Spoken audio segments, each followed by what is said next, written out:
So our subject matter, I have called it Inventory Strategies for Restock Limits and Supply Chain Chaos. And we're going to talk about how to build inventory management systems to maintain your profits, avoid stocking out, and avoid overstocking. We're going to talk a little bit about how people have utilized the strategies and techniques and what they've been able to accomplish for them. All right, so here's some of the things that we're going to be covering. We're going to be going over how good inventory management systems can keep you in stock and improve your profitability. I'm going to talk a little bit about myself and how I got here so you can kind of understand the journey that I went through and the knowledge that I acquired along the way. Then we're going to talk about some key inventory forecasting and tracking systems needed to put a good inventory management plan in place to avoid stocking out, and something that has been very on the top of people's minds in the last year and a half, which is overstocking, because Amazon has slammed down on those overstocking policies. We're going to talk about 3 triggers that you should be pulling to avoid restock limit crashes during stockouts. And I have a bonus at the end, restock limits bonus, a hack that people are using. Some sellers have been successful using this to double or to increase their restock limits. And we're going to go over what that is, what it's all about, and a couple of the successes that people have seen.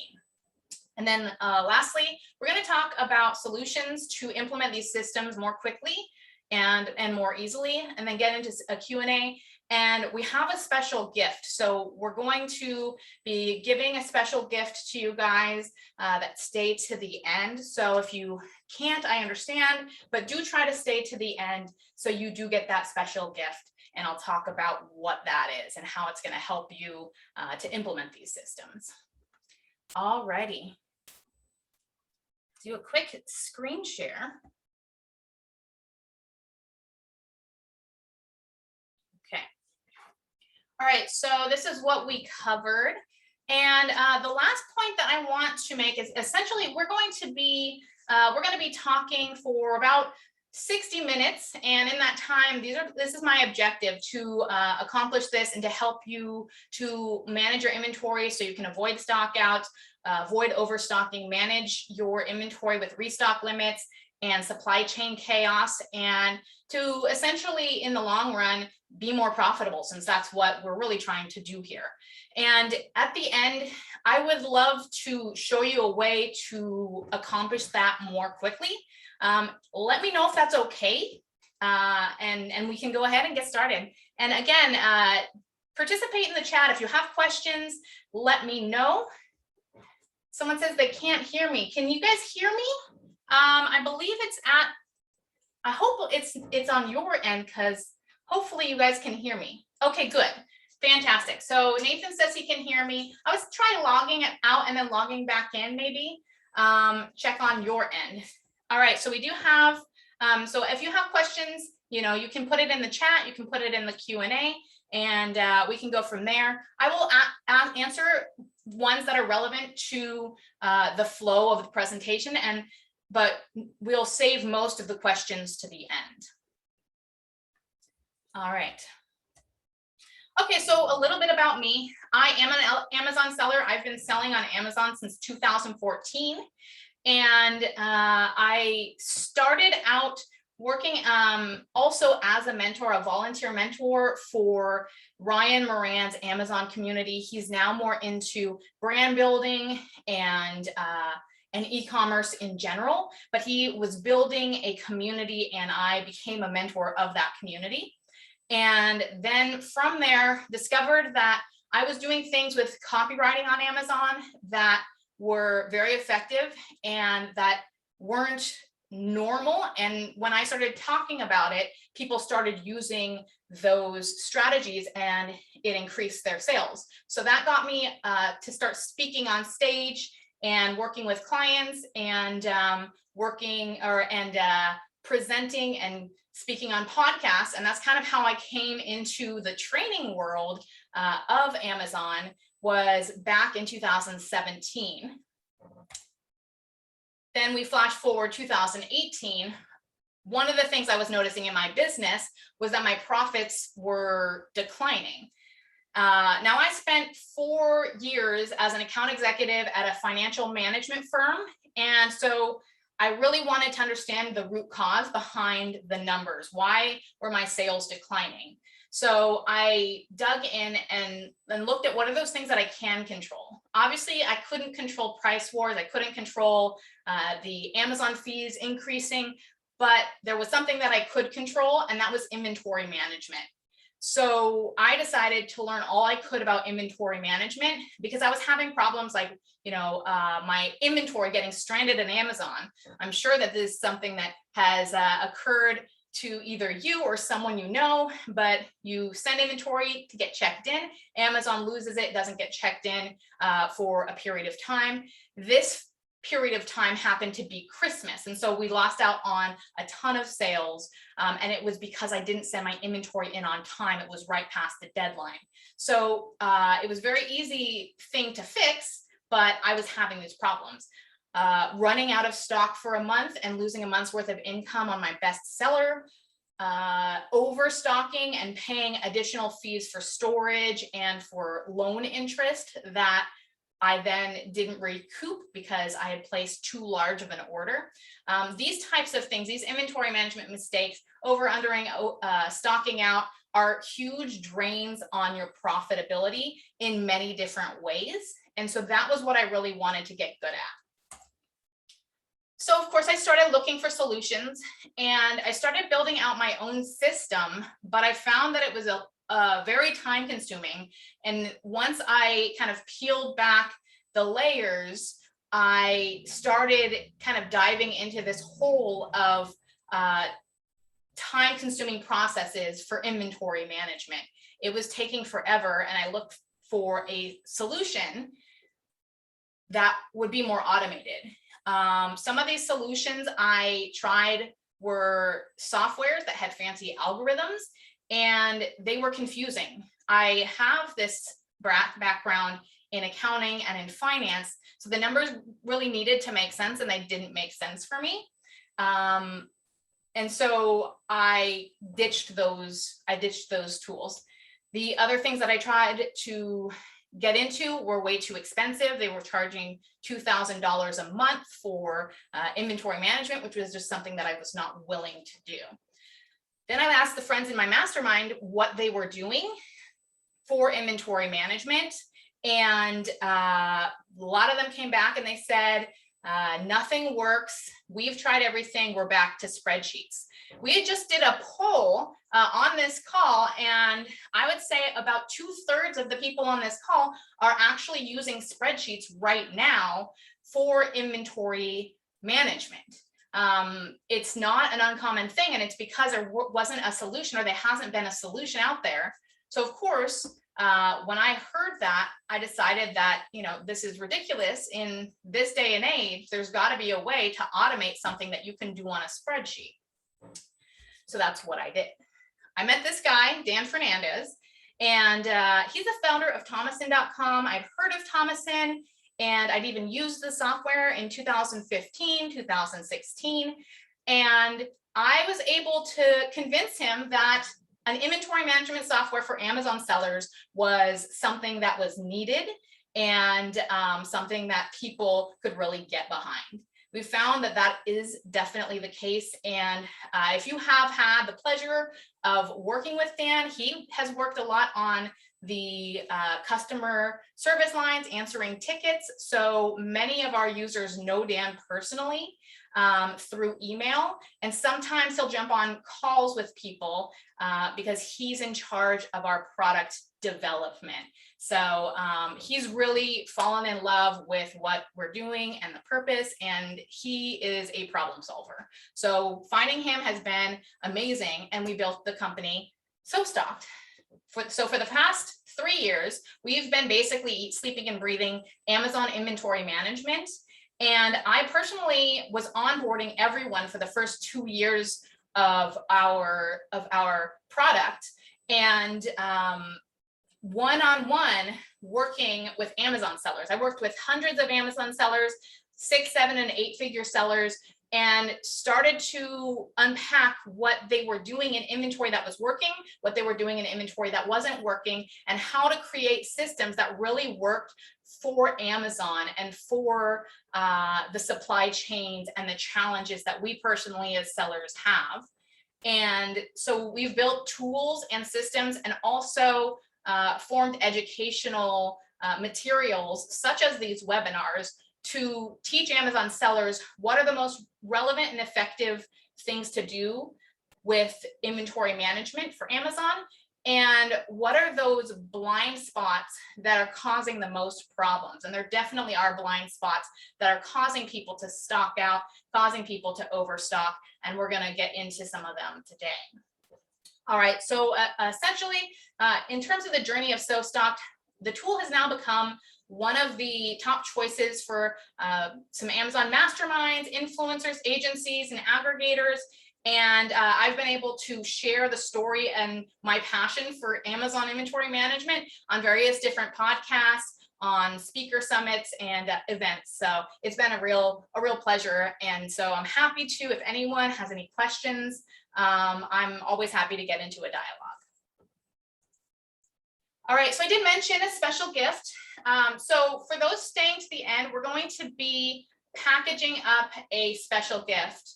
And the gift includes a DIY inventory spreadsheet. I know we talked about, Excel spreadsheets and trying to get away from spreadsheets, but some people aren't at the point of needing a software. Some people maybe have 1 or 2 SKUs and they want to add the best practices for inventory management into their daily processes, but they just cannot afford a software yet. So that's why we put together the DIY inventory spreadsheet. It doesn't have everything that the software has, but it does have a good number of best practices baked into it. Then we have the inventory minded marketing planner. This is to help your marketing team to communicate with your inventory team so that they can both be on the same page, so that they're not constantly fighting each other, running out of inventory because the marketing team had some marketing plan that they didn't vet against the inventory. So that's what the marketing planner is. And then we have the workflow checklist. This is a checklist with your marketing team, your inventory team, and your cash flow team or your accounting team to make sure that everyone's on the same page when you go to place your orders. And then lastly, we've got our SOPs, right? Our standard operating procedures. These were put together for us by a company called Scala. If you've heard of Scala, they are becoming famous in the Amazon space for really helping to streamline processes. And inventory management is all about processes. So they helped us to build out a tool or an SOP that is specifically for inventory management. It's specifically for So Stocked. So you can see how the So Stocked processes work. And then if you're using the spreadsheet, you can kind of adjust it for that. All right, so let's get into it. I want to talk about the 3 pillars of inventory management. And again, if you have questions, you can definitely type them in the chat. Okay, so the 3 pillars of inventory management: calculation, tracking, and logistics. So I'm going to talk about each of these things and what are the most important elements of these, and how can you create a system that is an accurate system to be able to get to the end point of your inventory being received on time and it being the right amount. Essentially, inventory management can be very confusing, but it's really only 2 things. It gets complicated when you're selling inventory in, multiple different countries. You've got multiple suppliers. You've got, dozens or even hundreds of SKUs. Sometimes even thousands of SKUs. It can get really complex, but in its simplicity, it's how much or how many, right? How many units and by when, It's two things, right? To place an order, you need to know how many do I need to order and by what point in time do I need to order. So that's really all it is. And so the calculation side is really the how many side. The tracking side helps you to figure out the by when, and then the logistics is how does it get there, essentially. So let's jump into calculation. I want to talk about the most important part of your calculation. The most important part of your calculation starts with velocity. It always starts with velocity. Daily adjusted velocity is the most important part, the most important way to calculate your inventory. Some people like to calculate, some people tend to look at their total monthly sales and then just order that. But if you had a stock out or if you had a sales spike, then you're going to get into some trouble because you're not accounting for those things. And so some people have gotten into trouble by not accounting for things like, you know, you were mentioned on a news station, you know, or you stocked out for, you know, a week. Those types of things cause problems. So I want to talk about how daily adjusted velocity works, but then I'm going to get into showing you exactly how it works and how it can cause problems and the impact that it can make. All right, so we want to use averages and not monthly totals, especially if we're looking at things like, you know, time periods that were a long time ago, because you can usually remember whether you stocked out 30 days ago, but it's hard to remember what happened a year ago. So it is possible to use last year's sales data, but you need to be factoring out some of the anomalies like sales spikes or stockouts or deep discounts that you ran, taking those out so that your data is more accurate for what's going to happen in the future. All right, so the other aspect is that sales growth and growth trends can be applied on top of the daily adjusted velocity. So if you are thinking that your product is increasing and you don't want to repeat what you did before, you're able to do that as well. But the first and most basic thing is to get that daily velocity number. How many units do you sell on average on a daily basis? Just think of daily adjusted velocity as your true velocity. All right, so sales spikes and stockouts, that's really the most important thing to factor out of your equations. If you don't accurately factor out non-recurring sales spikes and stockouts, it's kind of like gambling, right? Sometimes you get it right because you didn't have a sales spike or you didn't have a stockout, but other times you did, and it's almost as bad as guessing, right? If the data is there in the system, it's historically recorded in the system. If you're able to filter and calculate it properly, we can get a lot of data from the API. There's less data that you're able to get from, let's say, your downloads from Amazon. So be sure that you're able to get that data. And if you're not able to get that data, you need to do something like creating a log, which is one of the things that we do have inside of the DIY spreadsheet. All right, I want to talk about a case study. So we had a seller come to us and they had been using a different software and had used the software enough that he had found that the software was causing him to stock out. And this is something that became a problem, especially for his best sellers. Now, this caused him to essentially build his own spreadsheet for the best sellers. And so he would take the data from his software and then he would take his best sellers and he would discard the data from his software and he would do his own calculation to determine what he really needed to provide to Amazon to avoid stocking out. Yet he was still having stock out problems. So when he started using SoStocked, he was actually surprised at what SoStocked was telling him was his daily adjusted velocity. and thought it was too high and really challenged those numbers. But when he dug into the numbers, he started to understand what was happening in his business. So for this seller, he was being told by the competing software that the adjusted velocity was 8 units per day.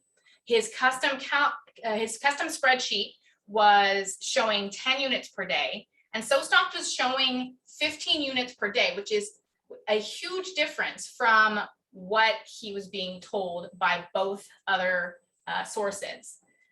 So he decided to dig into the data, and he found that Stockouts was actually right. And here is what was happening. So he had 8 units a day, and the 8 units a day, he would be placing a weekly order for 56 units. And then that would cause him, if he's running at a rate of 15 sales per day, that would cause him to stock out on day 4. Custom spreadsheet had him purchasing 70 units, and he would stock out on day 5. Stock had him purchasing 105 units, and that would keep him in stock for the entire week. So let's break down the stock out calculation and understand why there could be so many numbers that are so different from each other, and how you actually need to calculate stockouts inside of your business so that you can accurately project your daily adjusted velocity. So the first thing that people ask is normally, did you have stock, right? This is something that can historically be pulled from Amazon's API. If you, again, don't have the API, you can do a tracking log. Did you have stock or not? That's the first question. The second question that any good system should be asking, or any good process should be asking, is, was there an unusual interruption to your normal sales velocity? Right? It could be your sales, dropped significantly right before the stock out, or right after the inventory came back in stock. Amazon finds a random unit and sells it, 1 unit. And also things like suspensions, because you did have stock, but your listing was suspended. That should be counted as a stock out. And there are a lot of tools that do not indicate that issue. So the major error in calculating stockouts is that they're just looking at number 1. Did you have stock? They're not looking at, was there a huge interruption that could potentially be counted as a stock out, right? So one of the things that we look at is 30% or more of your average daily sales, a decrease in your average daily sales. So if you usually sell 100 units a day and you sell 23 units that day, that's a problem, and that should be flagged, and that should be looked at as a potential stock out. So let's look at this graph. If we're looking at 100 units per day, and then we look at a stock out, let's look at the calculation on the left and the calculation on the right. The calculation on the left is the way that some softwares and some systems are counting stockouts that is going to cause you problems. So you can see that you've got 23 units where someone is normally selling 10 units. The end of the day, or the beginning of the day, they stock out, and they sell 23 units before they stock out. That should be factored as a stock out because it's such a large decrease. Then you have the normal stock out days. Then Amazon finds 1 unit. Well, with the shoddy system, it's counting it as in stock. Let's factor that as a stock out. Same thing, as it comes back into stock, we're factoring that day of 13 sales as a stock out as well. To look at the results, you're looking at 23 days counted as in stock versus 26, and you're also looking at 90 units versus 100 units. So that's a disparity of 10 units per day that you're going to be told to understock. And we wonder why we're stocking out when we're using systems that use this type of logic. It's very important to understand how you should be calculating things like stockouts. All right. Now I want to get into inventory-minded marketing. This is another huge reason why people stock out. This was something that we discovered in working with a lot of Amazon sellers, working on the inventory side, but also working on the copywriting side when I would write emails for my clients. And inventory-minded marketing is a term that we created to try to emphasize the idea that you need to think about your inventory when you're planning your marketing. A good marketing plan can turn bad really fast when it's so good that it stocks you out. So we talk a lot about combining your marketing team and your inventory team, having them meet, having them share data, because it's one thing to have the marketing team cause a stock out, but we're in a whole other ballgame where the marketing team actually has problems with stockouts because they're overstocked on other things. So they need more data and they need to be more responsible for the inventory side of things than ever. So one of the things that we advise people to do is to have their marketing team give their inventory team their marketing plans, so that the inventory team can vet the inventory, make sure that it's something that can be achieved without stockouts and without problems before they move to implement those plans. So I'm going to get into some of the other points, the other reports and the other coordination points between marketing and inventory a little bit later in the presentation. But I wanted to jump into how those marketing plans actually work. You know, what's the data that needs to be shared? So that's where the inventory minded marketing planner comes in. This is a spreadsheet that is information based, and this is information that the marketing team can fill out and then send to the inventory team, so the inventory team can plug it into their calculations and make sure everything's going to work. So some of these things that are on this sheet are the velocity. How do they want to calculate velocity? You know, they've got many different ways of calculating velocity, but you need to have the team let them know, because they know more about the movement of the inventory than anyone else. So there's that. Then you have trends and planned sales growth. So if you want to get data for trends, this would be a great place to do that. Another portion is the additional sales growth. So if they have a plan, let's say, to run a PPC campaign, and they think it's going to increase sales by 10%, then they should put that in there. And then there's lightning deals. What are the dates of those lightning deals or other planned sales events, and how many units are planned to be moved? And then, of course, the seasonal sales spikes. So what is the planned seasonal sales spike for this particular product? What are those date ranges, and what are the percentages of increases or decreases? All right, this was a review from one of our sellers, and I wanted to just point out, in terms of the whole topic of stockouts, he's talking about the Stockouts tool and how it allows the sales velocity not to be decreased. He said it made a huge difference and made things much more accurate. And then notes that he was able to make thousands more in profit due to using this tool and this technique. So that's something to keep in mind, is that, you know, we have a story of, you know, someone who was able to see why they were stocking out and find a way to avoid it. And then we have someone who's actually making a lot more money because they are avoiding stockouts. All right, so we're going to move on to the tracking side of things.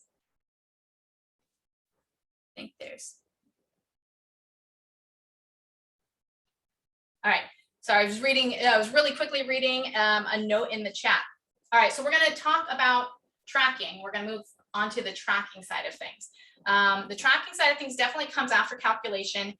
Calculation, if you get that wrong, then anything moving forward is going to be wrong, right? As we've seen. Tracking is kind of the same way. If you're not tracking things, you're not going to be able to come up with when you have to order. Where's my stuff? So this is one of the things that people come to us for help with.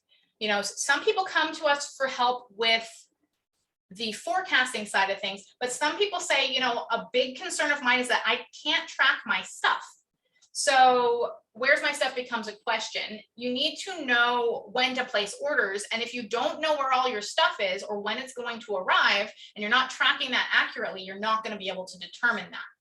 So it causes over ordering, it causes under ordering. And so there are several different ways to track inventory. And we're going to talk about some of these real quick so that you understand what are these things that I'm supposed to be tracking that will lead me to knowing when I have to place my order. The tracking side, again, is the when of inventory management. The calculation side is the how much, and the tracking side is the when. So we've got something called an order tracker, and this is something that if you're not using SoStock, it's a Kanban. So it's something that you could say use in Asana or any one of these other softwares that has Kanban. Airtable, I love. We fashioned a lot of our platform organization after Airtable. So you could also use Airtable. Sorry, let's go back real quick. So the tracking order. So you have your in production, your en route, your third-party warehouse arrivals, and your FBA check-in, right? So those would be things that you would want to track, and you can move them. All right, then you have your inventory on hand. So you can see everything from what you have in FBA to everything in the warehouse to everything that's inbound. What exactly do you have available? Then you have inbound shipments. They give you details on when things are going to arrive to Amazon and also to your warehouse and anything that is inbound. Warehouse levels. So you can see you've got different warehouses, and it shows how many units of each product is in each of those warehouses. And then finally, we have orders in the next 30 days. So this would be a quick view, letting you know how much you have to order and by when you have to order it. And so we're going to get to that. This order by, this is called your order point or your reorder point. And so we're going to talk about how do you calculate a reorder point properly. All right, tracking your reorder point. We're going to talk about reorder point, but we're also going to talk about your transfer point. It's kind of the same thing. You need to know when to reorder from your supplier, and you need to know when to transfer from your warehouse. So again, calculations are the how much, but there are actually two variables that make up a reorder point that give you the when. So we're looking for the reorder point, but that is made up of two different variables as well. And that's your buffer stock and your lead time. That equals your reorder point. So buffer stock. So buffer stock is also known as safety stock. You've probably heard of it. It's like a false zero. It's like having additional inventory just in case anything goes wrong. You don't want to run your inventory to zero at FBA ever. And there are a couple of reasons for that. So here's a couple of guidelines for how much buffer stock should you actually keep, right, at all times at Amazon. The longer the lead time or the longer the transfer time, or to put it another way, the more that can go wrong, the more buffer stock you should have.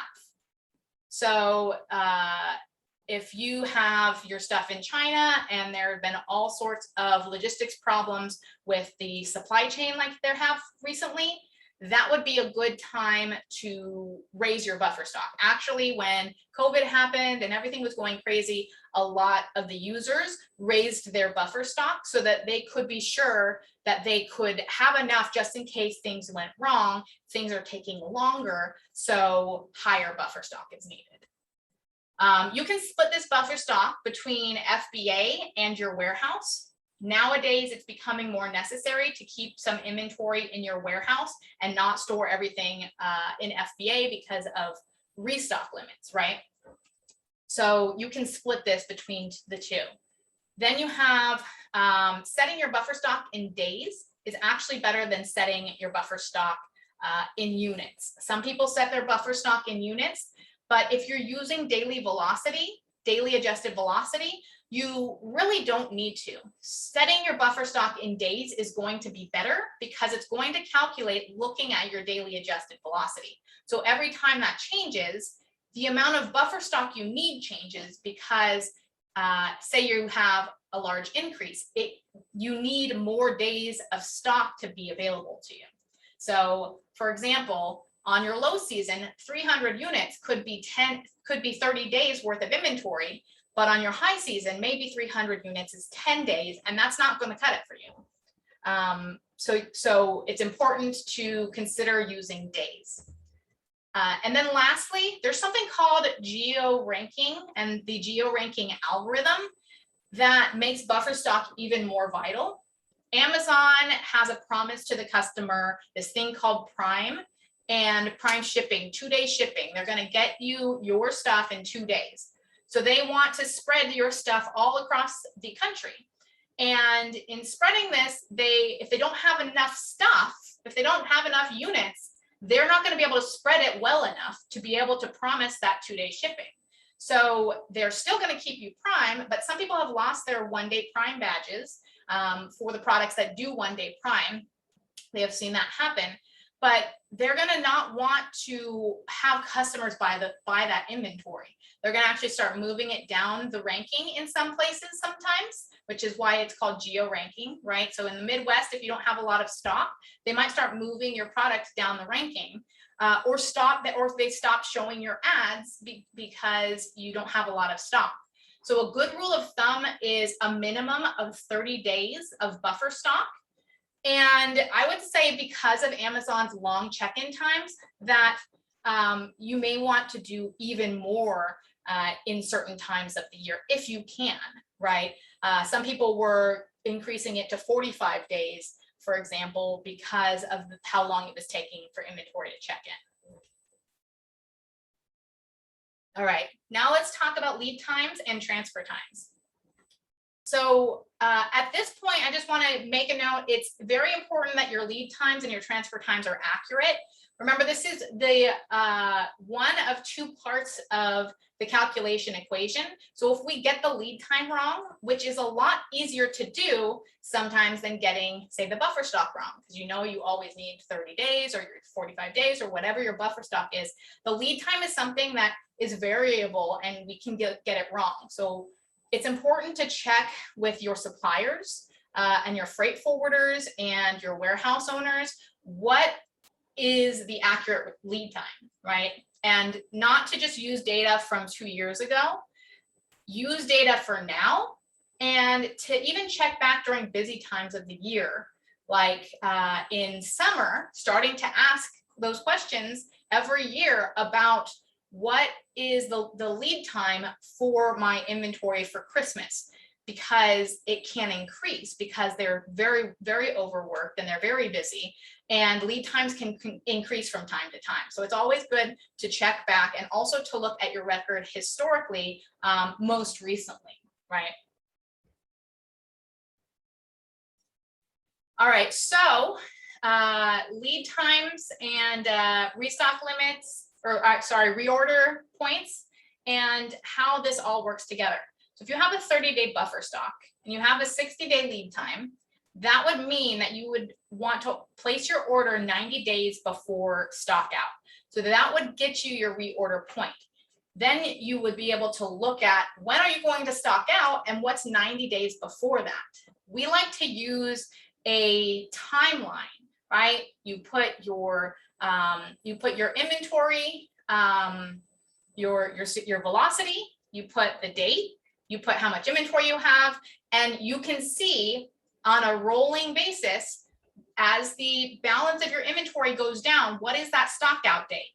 And then you've got your reorder point calculated.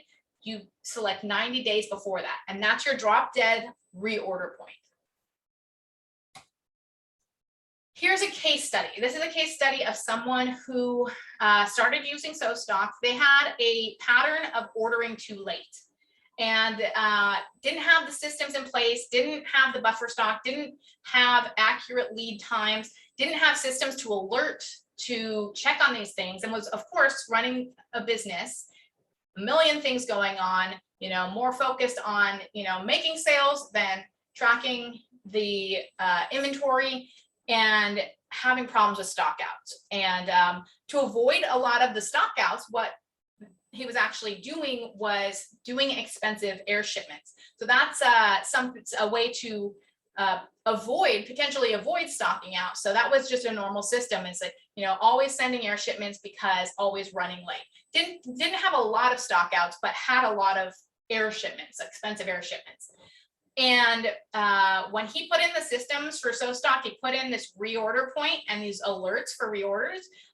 The results were pretty amazing. And I actually myself was extremely impressed and kind of jaw on the floor how much he was able to save.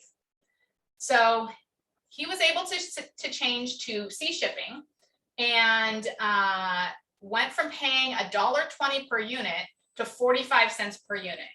It was a 63% reduction in the shipping cost when switching from air to sea. And then when estimated on an annual for the company and what the company sales were going to be, the increase or the savings was $150,000 in shipping costs, calculated shipping costs that would be saved in the future by avoiding those expensive air shipments. So the amount of money that you're potentially losing on these air shipments is incredible, and putting these systems in can be invaluable. Here's another seller of ours who has been using the system for a long time. Says that he was able to get real-time visibility, right? We're talking about this reporting and this tracking, putting the tracking systems in so that the reorder point could be figured out. And he too, no more expensive air shipments, right? All right, so we're getting toward the end. We've got our logistics, and this is what you guys have all probably been waiting for, talking about restock limits and the supply chain chaos and how to actually stay in stock with what Amazon has thrown at us. So obviously we have seen that in a post-COVID world, things have gone crazy. The global supply chain is crazy. The restock limits are unreliable. We don't know what we're going to be able to send in, each week. So we're kind of scrambling. And I'm not going to tell you that I've got a magic pill. I do have a hack that's really cool that has worked for some people. I'm not going to tell you I've got a magic pill. I am going to give you some ways to manage this and to hopefully improve things and figure out a way to maybe increase your restock limits, or if you do end up stocking out, how to avoid a restock limits crash. Those are the things we're going to talk about, and how to kind of rearrange your logistics to avoid some of these stockouts and problems from occurring. So the storage type limits. I'm going to talk about why, first of all, why Amazon is doing this. They never intended to be a storage facility.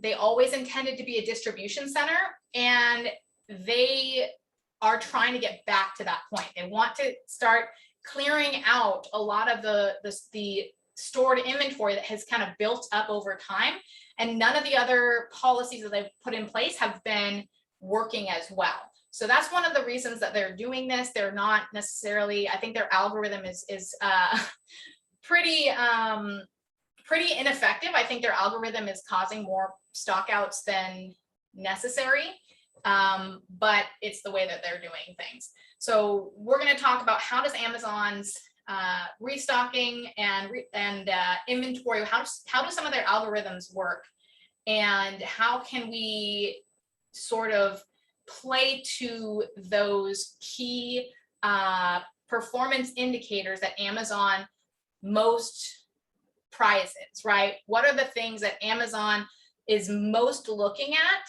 and that you should focus on to increase your inventory relationship, or to improve your inventory relationship with Amazon, so to speak? So Amazon has something called sell-through. This is something that's very common in retail, but sell-through is essentially, we're going to talk about what sell-through is to Amazon. Sell-through is essentially one of the key metrics that Amazon uses to tell if you're doing a good job with inventory. They have the IPI score, the Inventory Performance Index score, and that has nothing to do with your restock limits, but it does show us one of the things that they're interested in. The 4 points on this score are sell-through, excess inventory, the in-stock rate, and the stranded inventory. Those all, if you think about it, are sell-through. You can't sell through stranded inventory. You have excess inventory that's not selling through. If you have bad in-stock rates, that lowers your sell-through rate, and then just sell-through itself. So Amazon is most focused on you moving your inventory through their locations. So the definition for sell-through is important to know, and this comes straight from the Amazon website. So the sell-through is considered as your FBA rolling 90-day number of units sold and shipped over the past 90 days, divided by the average number of units available in Amazon fulfillment centers, right? So if you have 9,000 units in sales and you consistently held an average of 3,000 units on a regular basis, then that would be a monthly turnover, right? And that would give you a 3 in Amazon's metrics, right? Some people think that, monthly turnover, that at most sell-through calculations are done on an annual basis or a monthly basis, but this is how Amazon calculates. So this should help you to understand what that number means inside of your inventory dashboard. Similarly, if you've got 9,000 units in sales and you held 9,000 units, you would have a quarterly turnover rate and your number would be 1. So let's talk about utilization, because sales is obvious. We know how to track sales. Utilization looks at your available inventory, all incoming shipments, including working, in transit, receiving, and then your unfulfillable inventory. That is utilization. And that's how you can help to calculate your utilization and see why Amazon has the numbers that they have reporting in your system. However, Amazon does say in their literature that pending removal orders and reserved inventory are not factored in the utilization. But we have found that that is not the case. We have found through our own account and through talking to a bunch of other users that reserve inventory and removal orders removal orders get stuck in reserve inventory, and reserve inventory is counted because reserve inventory holds all of the inventory that's being checked in before as it's being processed. So it would make sense that Amazon would count it, but their literature says they don't count it. So don't believe that. We haven't found that to be true. So here is the relationship. We look down here, we look at the average units available, it equals the average utilization. So that average utilization has a deep connection with sell-through. So that shows us there are 2 ways that we can affect sell-through. We can sell more or we can hold less. And sell-through makes Amazon happy. So we want to talk about some of the ways to improve these metrics to be able to make Amazon happy so that they give us more restock limits. We'll go into min-max restocking just very, very briefly. I know we're coming toward the end, so I want to kind of go through it quickly. Min-max restocking is a concept where you set a buffer stock and then you set a maximum, you set a high stock setting. Right? That high stock setting is going to be the highest you'll ever go in sending inventory into Amazon. So if you never want to go above 90 days, you can program in 90 days. So this is something to consider when you're trying to control your inventory. Setting up min-max restocking is a good technique to being able to control some of your restock limits and some of that utilization. Really quickly, this is one of the things that I wanted to mention about restock or about min-max restocking. You can control stockouts and also FBA storage fees, restock limits, and have a way of delegating the task more easily to your VAs because you're systemizing. And just as an aside, our restock limits tool that we have recently added to SoStock will calculate your restock limits per SKU based on sales velocity and max ship quantities. So if you're looking for how to systemize your inventory moving into Amazon, we want to take your restock, your max ship quantity, how much you're allowed to send in, and then look at, this would be a rough version, but we have, there's more sophistication that goes into our calculation, but a rough version would be what percentage of your sales, of your daily sales velocity goes to each product. So maybe you have a product that's 50% of your daily sales velocity. Maybe you look at your max ship quantity, you need to send in 50% of that particular product, right? So that's restock limits. Here's a quick case study. So this seller had about 300 SKUs and his sell-through rate was 1. So he was doing quarterly turnover. He was working with the system and he put these systems in place, right?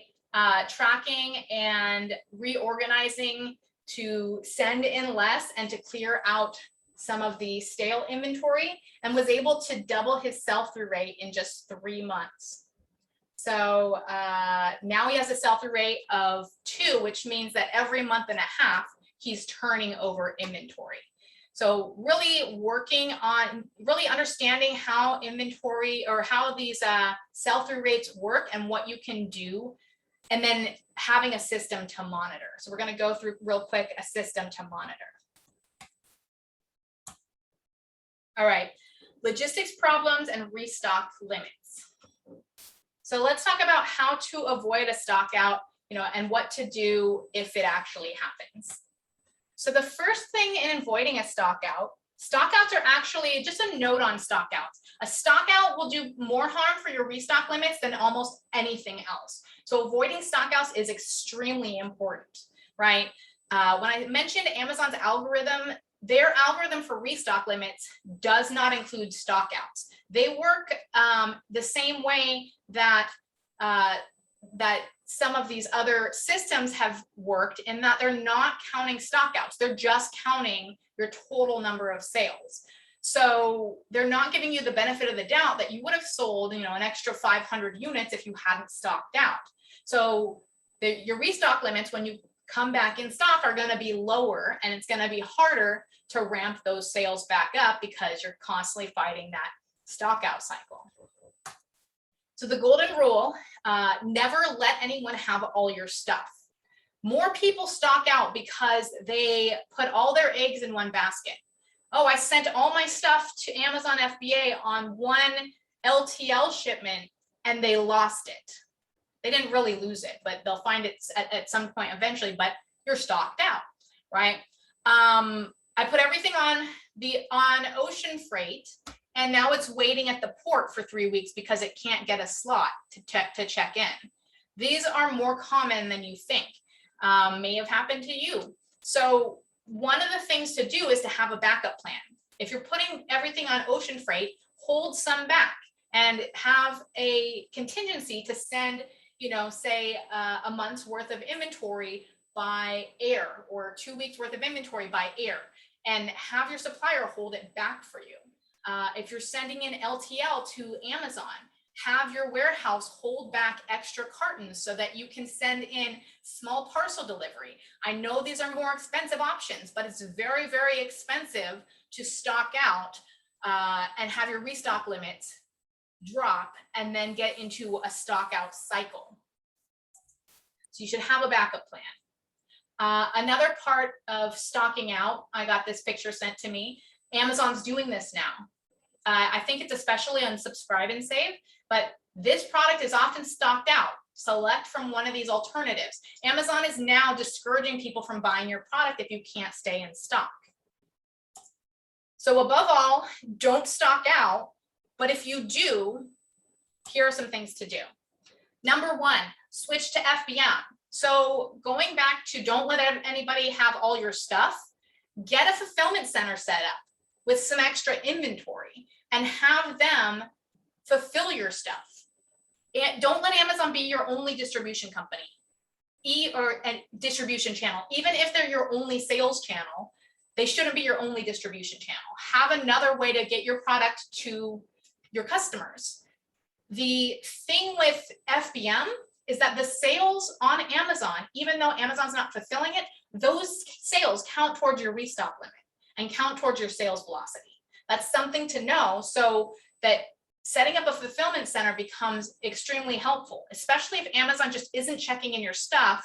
And so you have an extra month's worth of inventory or 2 weeks worth of inventory while Amazon is checking in your stuff. Create a backup distribution. So this is what we talked about. If you're interested in this, we have a YouTube video on how to select a good warehouse or a good fulfillment center. What are those questions to ask them? So you can search warehouses and fulfillment centers on our YouTube channel, which is just so stocked.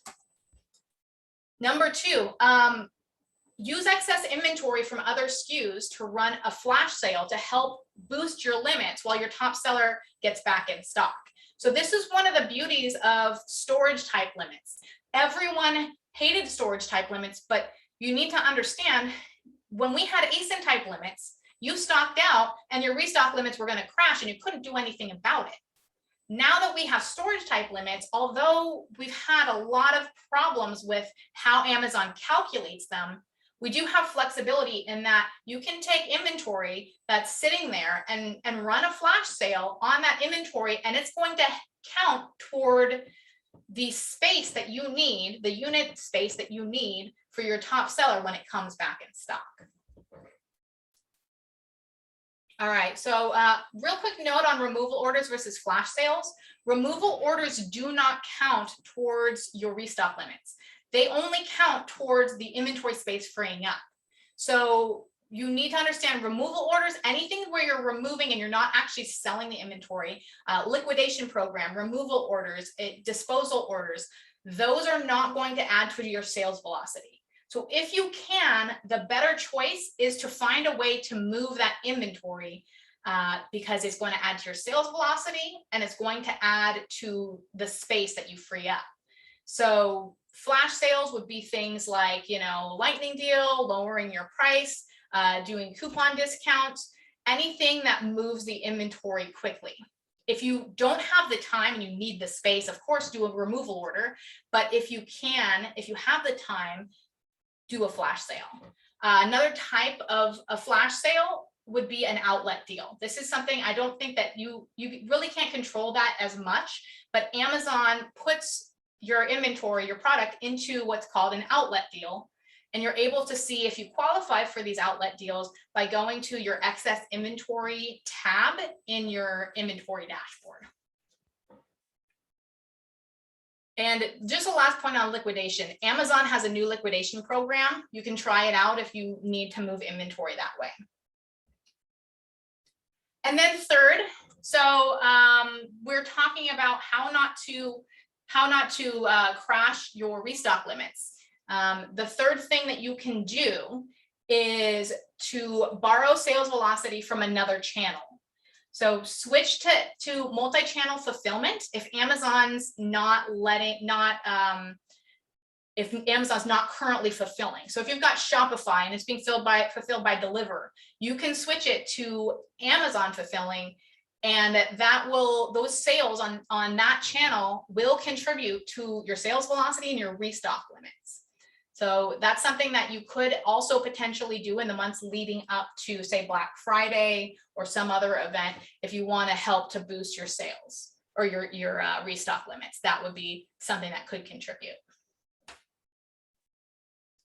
I got a quick question. How did you learn that FBM sales support restock limit? I haven't heard that anywhere else. So our users were able to see when they went out of stock that they were selling FBM and they were seeing that their restock limit was being maintained, right?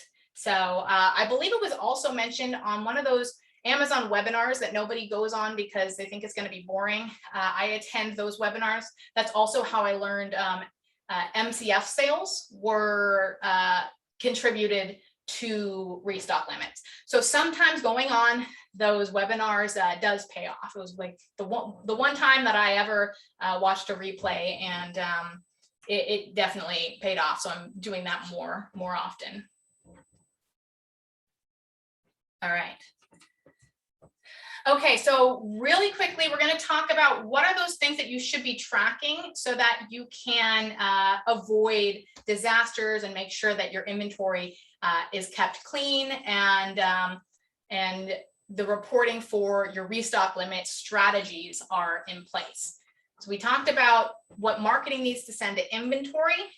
What inventory needs to send are a couple of reports. Inventory needs to take responsibility for informing marketing, just as marketing does to inventory.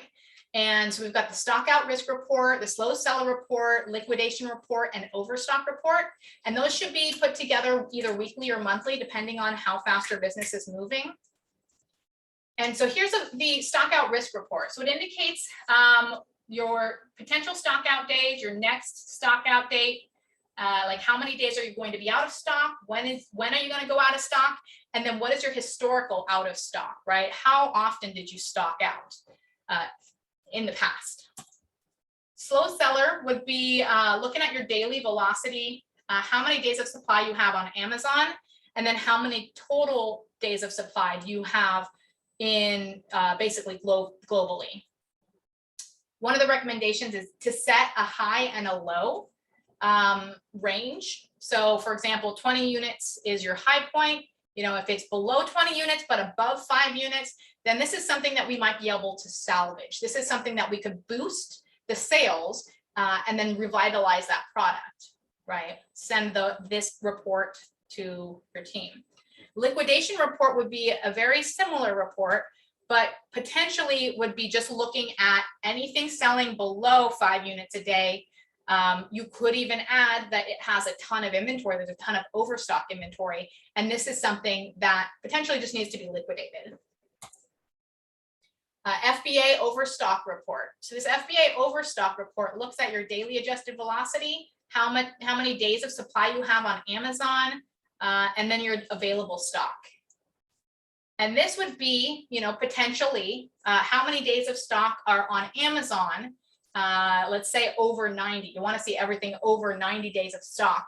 And so, you know, looking at a report like this, when you send it to the marketing team is going to look at a liquidation report. They're going to look at all of these reports, and they're going to be able to create a better and more full marketing calendar and marketing game plan than what's happened in the past, which is just, you know, market the heck out of your best sellers and everything else, you know, forget about it. All right, we're going to get into the bonus tip. The bonus tip is something very exciting. All right, someone is asking, will it be YouTube later? Yes, I will be sending out the link. Bonus tip. Okay, so this is the big tip that you guys have been waiting for. This is something that has worked for some sellers. It hasn't worked for all sellers, but you could be one of those people to get the golden ticket, right? And the time may be running out on it, so I would act on it quickly. Okay, so I got this text, or I got this message from one of our longtime users who's been using the software for about 2 years now, and he says, you know, his restock limit doubled from 22,000 to 45,000 units. And I wanted to find out why. And so we were digging into it, and he says, well, I got this email. It's an email from the multi-channel fulfillment team. And it says, we raised your restock limits by 2,300 or 23,420 units. This restock limit is valid until September 30th. Our goal is to create a restock limit, to increase restock limits so you can use MCF, multi-channel fulfillment, for your off-Amazon business needs. Increase your MCF sales during this window of time, and this can help you maintain high restock limits before peak season. So they're doing this for third quarter to to try to get more MCF sales, it's almost opposite of what they're saying. They usually, you know, they're saying we don't have a lot of space, but then they're saying, you know, let us fulfill for Shopify, let us fulfill for, you know, all of these others. So my thought on it is they're trying to get more data. When you plug in your Shopify sales, they know exactly how much you're selling on Shopify. So it's giving them the data that they want about their competitors. And so this team has been assigned to locate companies that can potentially plug in their MCF sales. And this has been happening. This is definitely a program that's going on. And they actually gave the data on how to request this increase. This is the only way that requesting an increase I have found worked. There's these emails going around about, you know, the process for requesting an increase, but then it's always getting denied. So the seller support team doesn't seem to be able to do anything, but the MCF team does. So this is the team that has been successfully able to boost restock limits, you know, within a matter of days. And this is how. They said, if you need higher restock limits, contact multi-channel fulfillment sales at Amazon.com. Send us a copy of your 90-day unit volume forecast, not your history, your forecast. What do you think that you're going to do with MCF and FBA projections to request a higher limit? So this is something that I highly recommend that you do. If you're not doing much on MCF, they're also asking for FBA. So, you know, just say with my MCF sales, my FBA sales, this is what I expect to do. And my suggestion is that there's probably a lot of sellers that are putting, you know, slamming the brakes on their marketing because they don't have the space to send enough inventory in to really drive a lot of sales campaigning.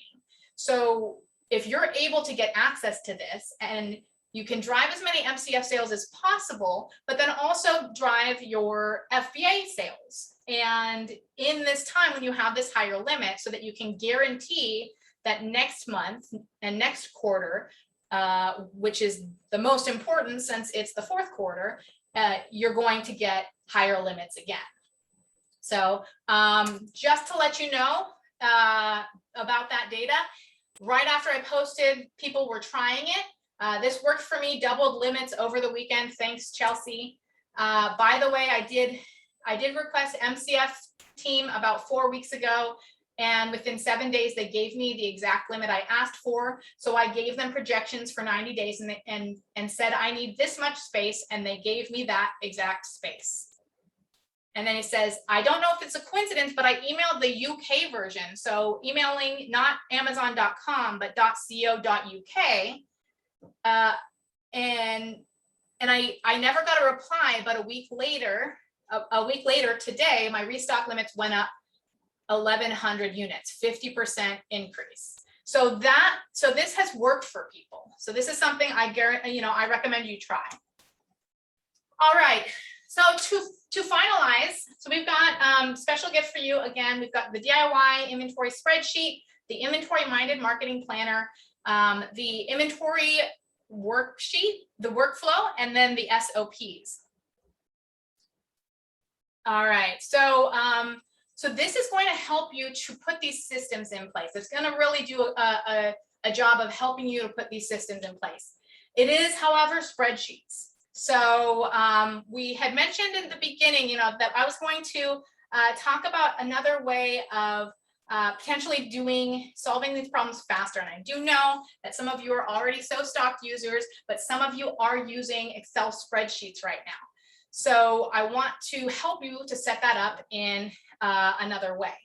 And we are going to have a Q&A at the end. I do see some people raising their hands. All right, so we've got customizable forecasting. Our customizable forecasting covers things like restock limits. So we're calculating for restock limits. We're allowing you to enter that data. Amazon doesn't give the data to us on your restock limits, but you enter that data on what your limits are for the week. And then we'll help you to calculate what you should send based on your sales. The velocity calculation right here. So we talked about a little bit about velocity calculations. This helps you to choose what velocity calculations to use on a per SKU basis or for per marketplace, however you want to customize it. Then we have the sales spikes, the stockouts, all of that is included as a tool. And the inventory timeline that I mentioned, this is an inventory timeline that we use to be able to visualize everything, including days for blackout days, for days that your factory is closed. Orders and transfers, we talked about this. This is our orders and transfers tracker. Talked about customizable dashboards. These are dashboards that you filter, dashboards that you can group. You can hide or reveal different columns, and there's about 80 different columns in there. So you can really get the granular data that you need. And then PO and transfer creation. You can click a button on your forecast and it will set up the PO or the transfer for your supplier or your warehouse with the click of a button. All right, and in terms of, people using the software, again, we've been around for 2 years. Here are just some of the reviews. This is all stuff you can find on the Amazon App Store. All of our, many of our reviews are on the Amazon App Store. And this is just kind of some of the people that have left comments on the App Store. We've, pulled them out, a tool we couldn't use with that, couldn't do without. So right now we have a 24-hour deal. We don't do free trials. And the reason that we don't do free trials right now is that we are in what we call advanced beta. We're going to be launching out of that soon. But we've been around for 2 years. We've got hundreds of clients, and like I said, or hundreds of users. And like I said, influencers have recommended us. We've got a lot of relationships with masterminds, and influencers have even recommended us to aggregators who then ended up signing up with us. Agencies, we do agency deals for agencies. And so one of the things that we're doing right now is we're doing for 24 hours only, we're doing a 30-day free trial. We don't do a free trial directly on our website because we're in that growth phase, right?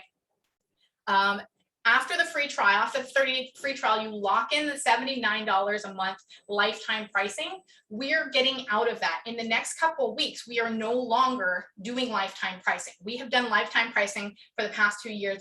What that means is that in a couple of weeks, we are actually going to be charging you based on how many orders, based on how many SKUs you have. So if you have a large business or you plan to grow a large business, you're going to be paying higher rates based on how your business grows. And 79 is the lowest price that we're going to be offering to this point on. The pricing will be increased, and we'll be doing a tiered pricing structure. So so that is one of the things that we're doing. And then in terms of this 24-hour deal, we are giving you skip the line priority access. So that means that you can send an email to us, and if you need to jump on a call, you can jump on a call with us. We do one-on-one onboarding. For this 24-hour offer, I'm going to do a personal inventory consultation with you myself. And we have my white glove migration, which includes forecast settings, us helping you to put your forecast settings together and to build out for you custom dashboards based on what you're interested in seeing, right? So that's the 24-hour offer. The link is sostock.com/24-hour, and I can provide that in the chat real quick. And then we're going to be getting to Q&As. I know we have a couple of people interested in asking a couple of questions. So let me drop that in the chat. And again, it's a 30-day free offer. So, if you hate it, you're done with the free trial and that's it. But I don't think you will hate it. I mean, we had tons of people, like hundreds of people who are using the software and just rave about it. Our customer service is amazing.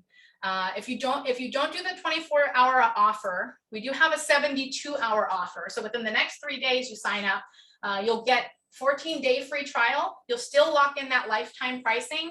you'll get the one-on-one onboarding and you'll get a free migration. And that migration will be migrating your data from whatever spreadsheet you have, or whatever system you are exporting. If you are leaving a software that you are no longer interested in using, then that migration comes with that. All right, that's our 72-hour offer.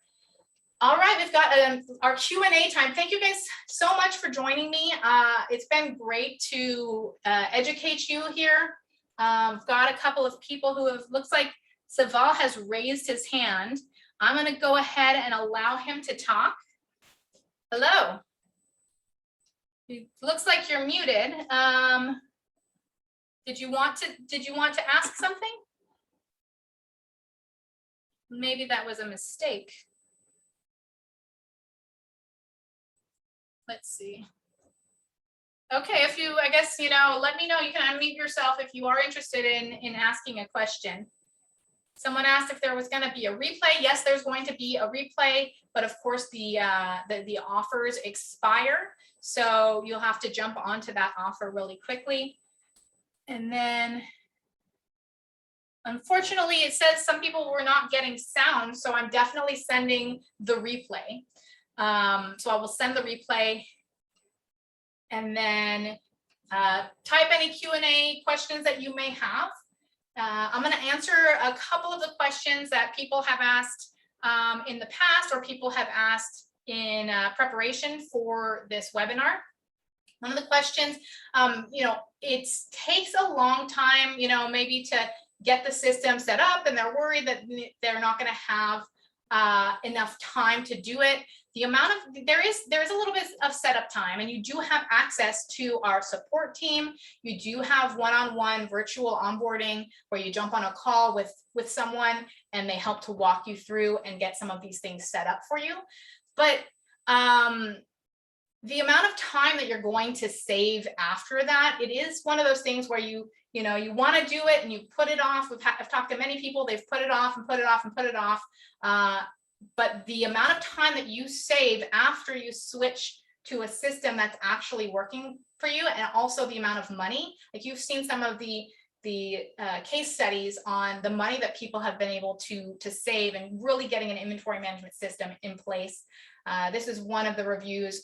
We went from hours down to a few minutes, and replaced my Excel spreadsheets and 2 other pieces of software with this one piece of software. And another question that I have, we are in the US, Mexico, Canada, the UK, and all across Europe. We're going to be launching into Shopify very soon as well. And so if you're in those other countries and you are interested, but you are not sure that we can service your territories properly, or if you have an interesting or a curious way of managing things, we have done a lot of customization so that most of these tricky logistics things and most of these business model quirks are things that we have been able to address and solve with our users. All right.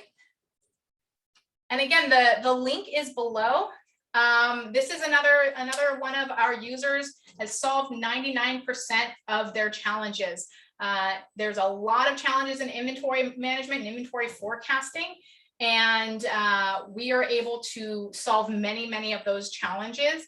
And if we can't solve those challenges, we work with the users so that we can figure out a way to build the tool and to develop the tool in a direction to solve those problems. All right, go ahead and grab that link, the 24-hour offer, the 24-hour link, and we'll be wrapping up. We love getting things like this. Literally saved my business. Flexible, configurable, and was able to help to improve the IPI score, right? So again, this is the 24-hour offer. Hoping that we can work together. I am very interested in doing a personal inventory consultation with you. I'm going to stop sharing here, and let's see. And thank you again. Thank you so much for coming. I am, if you have any questions, you can reach out to me and I will be happy to answer any questions that you have. All right. Thanks so much. Talk to you later, guys. Bye.